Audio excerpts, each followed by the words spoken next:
رب کریم نے فرمایا وَمَا الْحَيَاةُ الدُّنْيَا إِلَّا مَتَاعُ الْغُرُورِ، فرمایا یہ جو دنیا کی زندگی ہے یہ ساری دھوکہ ہے، نہیں ہے دنیا کی زندگی مگر ایک دھوکہ۔ دنیا بنانے والا خود فرما رہا، بنانے والا کہہ رہا دھوکہ ہے۔ دنیا کو اللہ تعالیٰ نے عمل کی جگہ بنایا ہے، دار الاسباب بنایا ہے، نیکی کرنے بھیجا ہے، حقوق العباد ادا کرنے ہمیں بھیجا ہے، یہاں بیٹھ کر اپنی جنت کی تیاری کرنے کے لیے بھیجا ہے، دوزخ کی آگ کو ٹھنڈا کرنے کے لیے بھیجا ہے۔ یہ جو مزاج امت مسلمہ نے اپنایا ہے کہ دنیا جمع کرنا، دولت اکٹھی کرنا، اپنی زندگی کی دوڑ پیسوں سے شروع کرنا اور پیسوں پہ ختم کرنا، اس کو پسند نہیں کیا نہ اللہ نے نہ اللہ کے رسول صلی اللہ علیہ وسلم۔ رزق حلال کمانے کو عبادت کہا، لیکن مقصود رزق حلال نہیں، مقصود اللہ کی ذات ہے، مقصود اللہ کے رسول صلی اللہ علیہ وسلم کی ذات ہے۔ ہمارے ہاں بڑی ترتیب کے ساتھ یہ چیز نسل در نسل منتقل ہو رہی ہے کہ پیسہ کیسے جمع کرنا ہے۔ بچہ بڑا سیٹ ہے جی، کس طرح سیٹ ہے؟ کہتے ہیں ڈھیر سارے پیسے کماتا ہے، امپورٹ ایکسپورٹ کا بزنس ہے، مال بیچتا بھی ہے، منگاتا بھی ہے، بڑا سیٹ ہے۔ تو بچے سے پوچھا بیٹے تیرا کیا حال ہے، تو سیٹ ہے؟ کہتا ہے بڑی تکلیف میں، سوتا بھی ہوں تو کانوں میں فون کی گھنٹیاں بجتی رہتی، آزمائش کا شکار ہوں، صبح و شام تکلیفوں میں وقت بیتتا ہے۔ یہ کس طرح کا سیٹ ہے بچہ؟ ہماری منصوبہ بندی ہوتی ہے کہ بچے کو ایسی جگہ لگانا ہے جہاں سے وہ جھاڑو کے ساتھ پیسے اکٹھے کر سکے۔ کیسے وہ سیٹ ہوگا؟ کس طرح کر کے نظام چلے گا؟ رزق حلال کمانے کو حضور صلی اللہ علیہ وسلم نے عبادت کا درجہ دیا ہے۔ نبی پاک صلی اللہ علیہ وسلم نے حقوق العباد ادا کرنے کو بھی اللہ کے قرب کا ذریعہ بنایا ہے، اور میں نے عرض کی کہ یہ تو صرف منزل نہیں ہے، یہ تو راستہ ہے، یہ تو سفر ہے۔ جو لوگ سفر کوئی منزل بنا لیتے ہیں وہ نادان ہوتے ہیں۔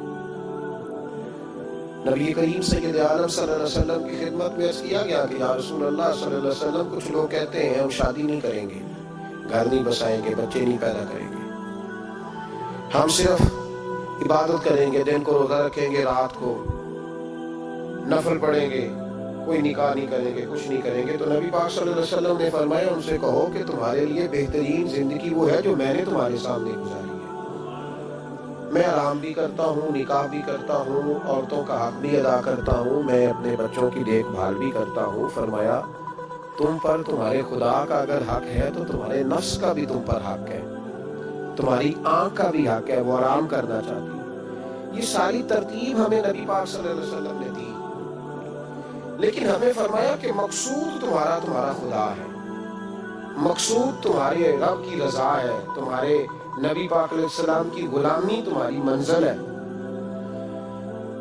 اتنا لمبا چوڑا معاملہ جو فقط دنیا کا ہم نے بنا لیا ہے، اور پھر اس دنیا سے جو محبت ہے نا، وہ بیس جو ہے وہ دولت کی محبت ہے، رشتے دولت کے، ناطے دولت کے، تعلقات دولت کے، اسلام دعا دولت کی۔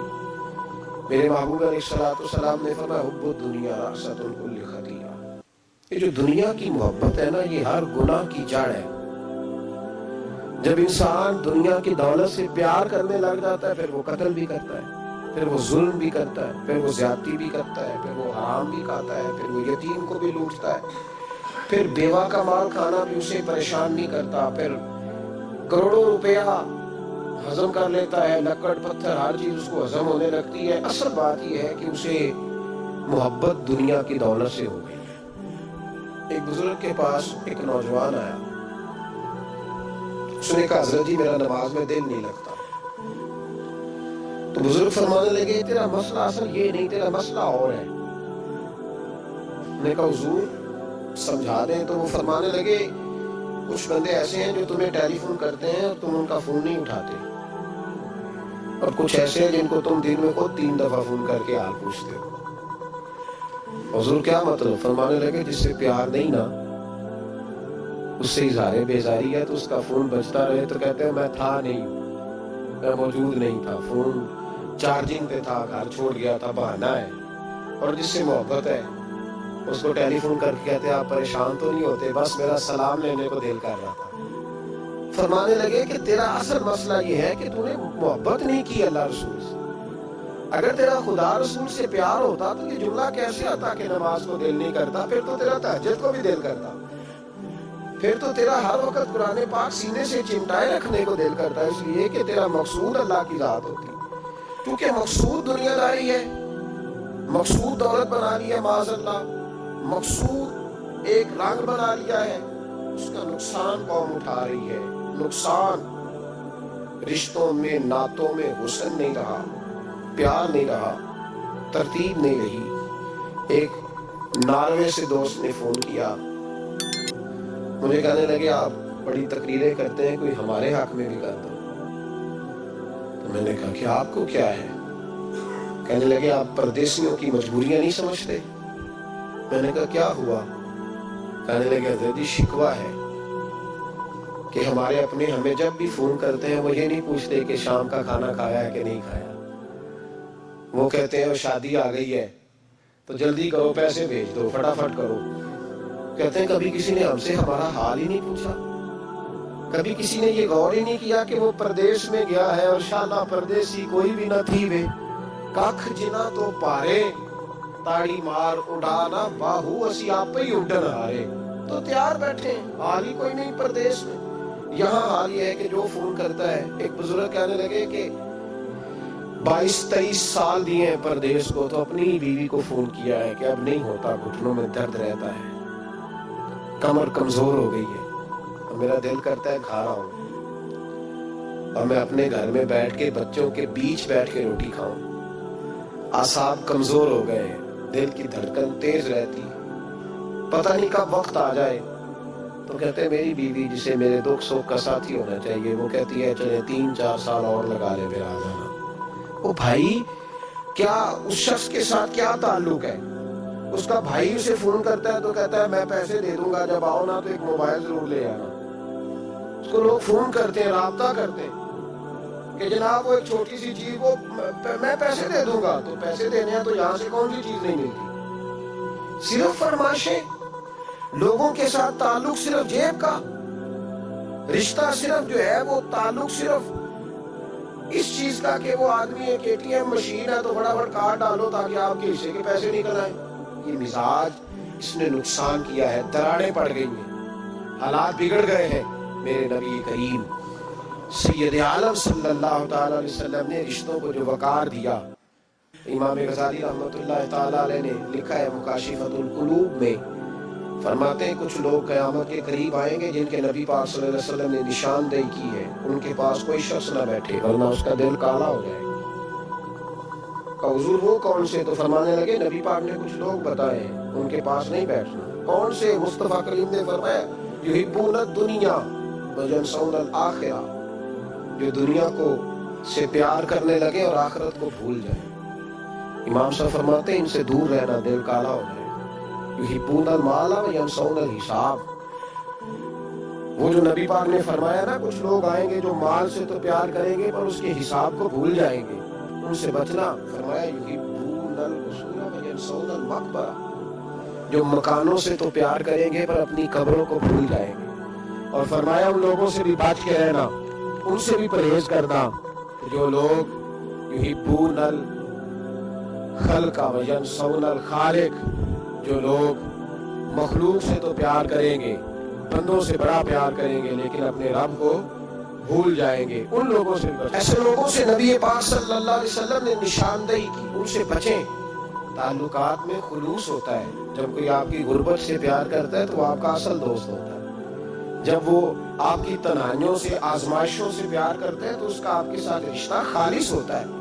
جو آدمی دولت کو دیکھ کر پیار کرے اور دولت کو دیکھ کر آپ کے ساتھ وابستگی کا اظہار کرے تو اس شخص کا پیار سیدھا سیدھا میرے رسول پاک سید عالم صلی اللہ علیہ وسلم نے ہمیں استغنا کا حکم دیا ہے، بے نیازی کا۔ یہ دنیا داری میں الجھنا، دنیا کے بن کے جینا، دنیا کے ہو کے رہنا. آپ یقین کریں سارے رشتے، میں نے سعودی عرب میں پیر دیکھے، پیر مریدوں کی لسٹیں لے کے جاتے ہیں. ان کو ٹیلی فون ہوتا ہے، تمہارے پیر صاحب آ گیا، تم بھی پہنچ جاؤ. ٹھنڈی بوتلیں لے آنا آتی دفعہ. وہاں وزن اٹھایا نہیں جاتا واپسی میں. ہمارے کئی سنگی ناراض ہو گئے، حضرت آپ آتے ہیں تو آپ بتاتے نہیں. تو میں کہتا ہوں یہاں بھی یہی کام کرنا ہے. ہم تو اپنے گناہوں کی معافی لینے آئے، تو ہم جس کام آئے ہمیں کرنے دو، کیوں الجھاتے ہو؟ وہاں جا کے بھی جہاں خالصتاً انسان کا رجوع اللہ کا وقت ہے، وہاں بھی وہی حالات پیدا ہو گئے. ہر طرف دنیا داری. اور یہ پیروں کی بات کرتا ہوں تو آپ بڑے مسکراتے ہیں. میں نے بڑے بڑے مفت گورے دیکھے ہیں، بڑے بڑے. یہ ہر طبقے میں ہوتے ہیں، ہر طبقے میں. ایک صاحب مجھے ایئرپورٹ پہ ملے، کہنے لگے جی کتنے دن رہا ہوں، ماشاءاللہ ایک دن بھی روٹی جیب سے نہیں کھائی. میں نے کہا بڑے کامیاب ہو کے آ رہے ہیں آپ، یہ تو بات باعث فخر ہے. جا کے کسی اخبار میں فوٹو چھپواؤ. کہنے لگے جی بڑے دوست، بڑے سنگی، بڑے بد، کوئی ادھر سے کوئی چیز لے کے آ رہا ہے ادھر سے. تو میں نے کہا یہ کوئی فخر والی بات ہے، کوئی بتانے والی بات ہے؟ تو اللہ کی بڑا ہے جی. مفت خوری کا مزاج، اور توجہ رکھنا کہ اب اس سے مجھے کیا مل سکتا ہے. اور اگر کوئی نہیں لے کے آیا، واپس گیا تو شکوہ کرنا، دیکھو چل کے آ گیا، اس کو خبر ہی نہیں کہ جاتے دفعہ چلو بندہ 6 بوتلیں لے جائے، کیا فرق پڑتا ہے. یہ کمزور ذہن ہے، یہ دنیا داری ہے، یہ نفس پرستی ہے، یہ پیسے کی غلامی ہے. میرے نبی پاک صلی اللہ علیہ وسلم نے فرمایا جو رب کے بندے ہوں گے ان کے قیامت کے دن چہرے چمک رہے ہوں گے. تو یا رسول اللہ صلی اللہ علیہ وسلم اس کے علاوہ بھی کچھ بندے ہیں. فرمایا لعن عبد الدنیا وعبد الدرہم. فرمایا کچھ دنیا کے بندے ہیں، کچھ درہم کے بندے ہیں. ترجمہ یوں کر لو کچھ ڈالروں کے بندے ہیں. یہ حدیث مشکات میں موجود ہے. ڈالر کے، ریال کے، لاکھ کے، کروڑ کے بندے. حضور وہ کون ہے؟ فرمایا لعن عبد الدنیا وعبد الدرہم. جو دنیا کا اور دولت کا بندہ بنے وہ لعنتی ہے، ملعون ہے. یہ خدا کا بندہ رہا ہی نہیں، یہ پیسوں کا بندہ بن گیا ہے، دولت کا بندہ بن گیا ہے.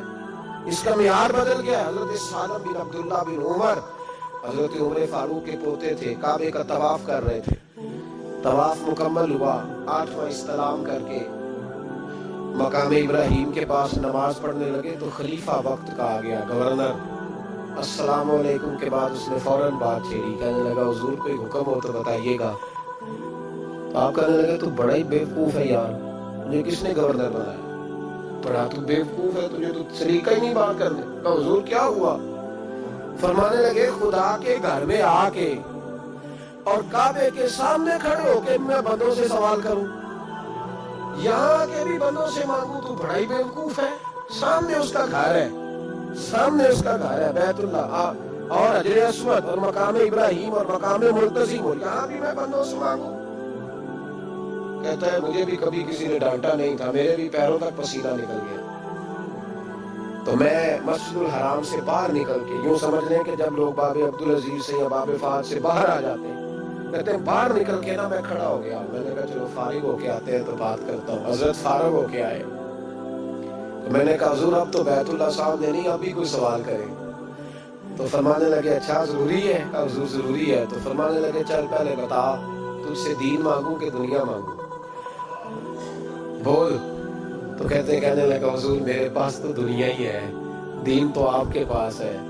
جب یہ جواب دیا تو حضرت سالم چلنے لگے اور چلتے چلتے فرمانے لگے جا اپنا کام کر، دنیا تو میں نے اس سے کبھی نہیں مانگی جس نے دنیا بنائی ہے، میں نے اس سے نہیں کبھی مانگی. تو تو کیا حیثیت رکھتا ہے؟ میں نے تو اس سے بھی جب بھی مانگا ہے یا اس کا قرب مانگا ہے یا اس کے رسول کی غلامی مانگی ہے. تو اس سے نہیں مانگتا جس نے بنائی ہے، تو کیا دے سکتا ہے؟ تیری کیا حیثیت ہے؟ تو بھائی ان لوگوں نے قریب پھٹکنے نہیں دیا، ان کے قریب یہ چیز آئی نہیں. بے نیاز لوگ تھے، توجہ ہی نہیں تھی. حضرت محبوب سبحانی غوث اعظم شیخ عبد القادر جیلانی رضی اللہ تعالیٰ، آپ ایک کاروبار بھی کرتے تھے، تو آپ کا کچھ مال آ رہا تھا جہاز کے ذریعے. ایک بندے نے خبر دی کان میں حضور جہاز ڈوب گیا. فرمانے لگے الحمدللہ الحمدللہ. ڈوب گیا جناب، یہاں جہاز ڈوب جائے تو بندہ بھی ڈوب جاتا ہے. کہتے ہیں صاحب انتقال کر گئے، 10 لاکھ کا نقصان ہو گیا، مال ڈوب گیا پورا جہاز ہی. فرمایا الحمدللہ، اور تم نے جلدی کی خبر دینے میں سبق پڑھا رہا تھا، کیوں مجھے دخل اندازی دی؟ تم نے میرے کام میں کیوں دخل اندازی کی؟ الحمدللہ.